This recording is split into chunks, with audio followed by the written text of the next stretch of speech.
Here we have another project. It's a 1980 Harley Davidson Sportster, 1000cc. It turns over in gear, but as you can see it needs some electrical work doing, so I've not had it running. The gears select and the clutch works, but the brakes don't work.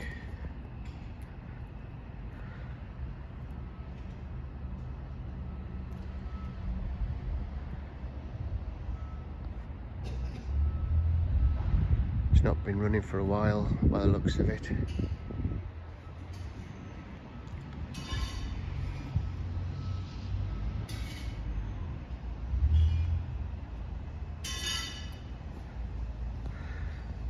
There you go. If you fancy a project, there's one.